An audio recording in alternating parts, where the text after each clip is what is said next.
لاہور کی پرانی تنگ گلیوں میں جہاں تاریخ کی خوشبو مٹی کی دیواروں سے چھنتی ہے اور ہوا میں گندم اور گلاب کی ملی جلی مہک ہے، وہاں علی کا بسیرا تھا۔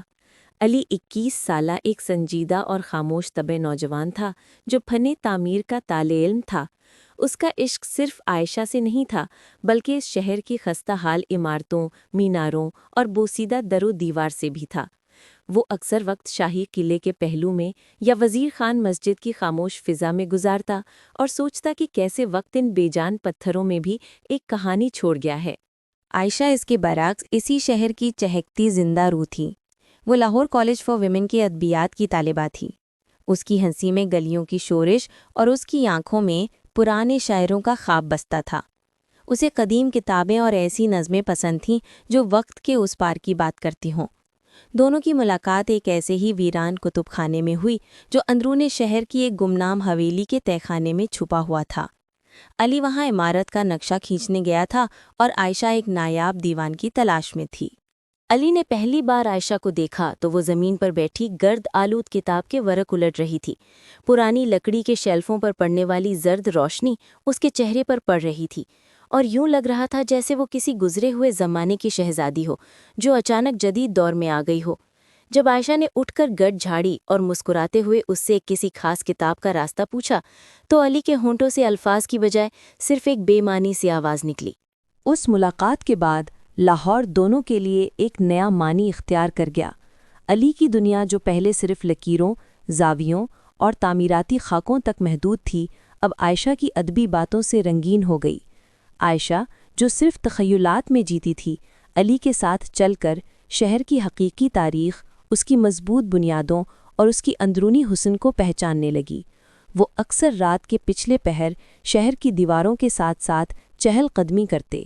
علی عائشہ کو بتاتا کہ اس گلی کا نام کیوں رکھا گیا، اس پرانی حویلی کا جھروکا کس طرف کھلتا تھا اور اس جگہ سے کیا قصے وابستہ ہیں۔ عائشہ بدلے میں اسے فارسی اور اردو کے اشعار سناتی۔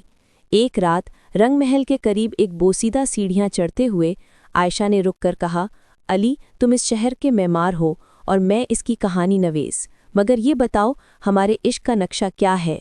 علی کے دل میں کئی دنوں سے جو ایک خاموش طوفان مچل رہا تھا اس لمحے اس کے چہرے پر آ گیا۔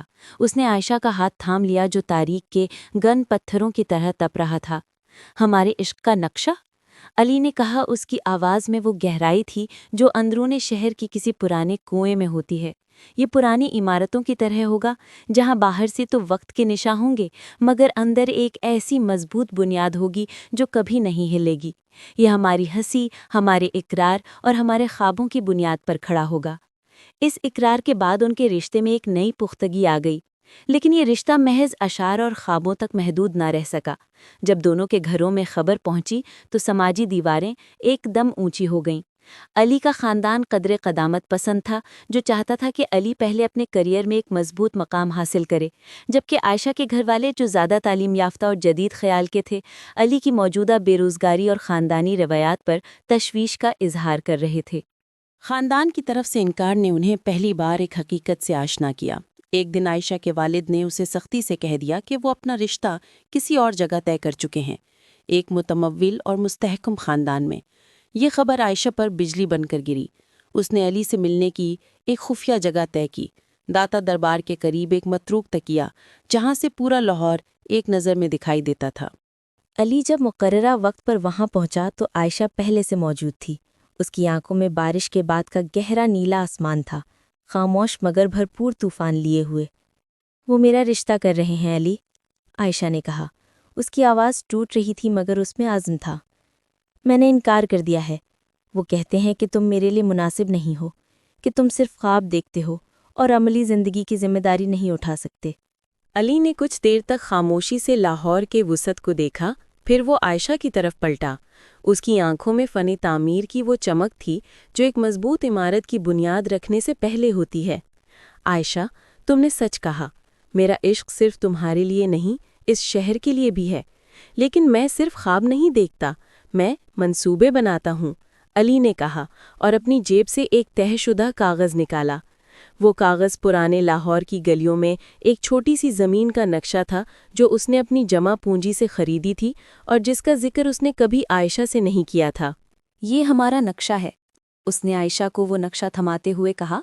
میں کل اپنے والد کے سامنے جاؤں گا، میں انہیں بتاؤں گا کہ میں نے صرف عشق نہیں کیا، میں نے اپنی دنیا کا ایک ایک اینٹ پتھر خود جوڑا ہے۔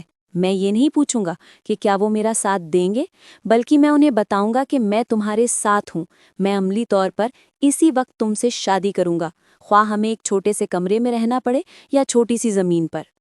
عائشہ کی آنکھوں سے آنسو بہنے لگے۔ یہ آنسو غم کے نہیں بلکہ اس مضبوط بنیاد کے احساس کے تھے جس کا وعدہ علی نے کیا تھا۔ یہ وہ لمحہ تھا جب شاعرہ نے معمار پر مکمل اعتماد کر لیا۔ اگلے دن علی نے وہی کیا جو اس نے کہا تھا۔ اس نے اپنے والد کے سامنے نہ صرف اپنے عشق کا اقرار کیا بلکہ اپنے تعمیری منصوبے اور مالی منصوبہ بندی کا بھی ایک تفصیلی خاکہ پیش کیا۔ اس کی آنکھوں میں وہ عزم تھا جو اس شہر کی ہزاروں سالہ پرانی دیواروں میں جھلکتا ہے۔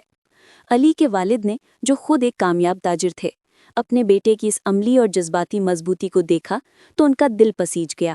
ادھر عائشہ کے گھر والوں نے دیکھا کہ عائشہ کی زندگی میں بے چینی اور غم کا ایک ایسا طوفان آ گیا ہے جسے صرف علی کا وجود ہی تھما سکتا ہے۔ ایک شام عائشہ کی والدہ نے کہا، اس لڑکی کا عشق محض ایک جذباتی خواہش نہیں، یہ تو اس کی بقا کا سوال ہے۔ آخر کار خاندانوں کو جھکنا پڑا۔ دو مضبوط انسانوں کے اٹوٹ رشتے نے ان کی تمام ظاہری رکاوٹوں کو گرا دیا۔ ایک سادہ مگر پروقار تقریب میں علی اور عائشہ کا نکاح ہوا۔ ان کی شادی کے بعد علی اور عائشہ نے اس چھوٹی سی زمین پر اپنا گھر بنانا شروع کیا۔ وہ گھر علی کے فن تعمیر اور عائشہ کے ادبی ذوق کا حسین امتزاج تھا۔ اس گھر میں ایک بڑی سی کھڑکی تھی جو لاہور کے پرانے شہر کی طرف کھلتی تھی۔